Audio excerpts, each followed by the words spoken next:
Keith Richards amp setup is usually pretty simple. Pretty old school in the sense of just kind of taking a non-master volume amp and turning it up really loud so it distorts. Here we have a 112 Deluxe Reverb reissue made by Fender. And it's a blackface.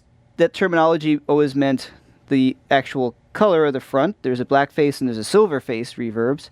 The more collectible is the blackface because the circuit was a little different. That was before CBS purchased Fender, and often the blackface is the sound that people usually go to. You heard the terminology a lot when people mod their silver face to a blackface.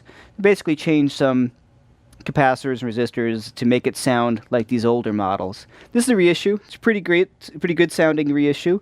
Really easy to come by. And as Fenders go, this is one of my favorites, this and the Super Reverb. So let's take a look at how I got it set up here. There's no master volume, as I had said. And it's a pretty low wattage amp. It's about 22 watts. So it starts to give up the goods pretty early. I'm going to go on this channel, which is the normal channel, as opposed to the vibrato channel. In the vibrato channel, we have the reverb and a tremolo circuit. I'm not going to use any of those, so my gut feeling, and a lot of people, is just it's in the circuit, so we just avoid it entirely. We go to the normal side where we just have volume, treble, and bass. There's no middle on a number of Fender amps because they actually have a fairly scooped mid to just the sound of a Fender. So, unlike Marshalls, where first thing I do would be to turn the bass up to 10, with Fender amps, usually the louder you make the volume, the lower you make the bass. So, if I'm down about 3 here, I'm going to turn the bass up a little bit.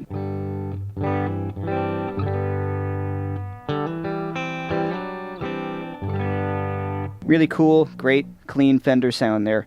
So if I start bringing up the volume to about, say, 6, the amp's going to break up more. But I feel like I'm getting a lot of loss of definition on the low notes because there's just too much bass coming through. So I dropped that down to about, see how 3.5 sounds. Yeah, I really tightened everything up. Now the treble I can adjust based on the kind of guitar I'm using. I'm using a Telecaster, so it's a pretty bright guitar to begin with. So I'm going to keep the treble pretty low. I've got about 3.5 as well. Let me put that on 10. We can hear what that sounds like.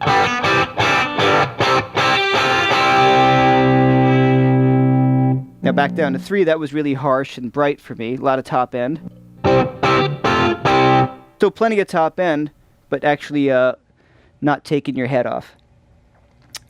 This is a 112 combo. Definitely great little club amp. You can bring it around with you. They take pedals pretty well. Like any tube amp, I don't think it really starts doing its thing, meaning it's starting to sound really good, until you're about 3 on the volume or above. So even if you're running pedals into it at a low volume, it usually doesn't sound as good as it would until, for me, about 3. So that's kind of it for the Keith Richards segment of the amps that we're going to check out.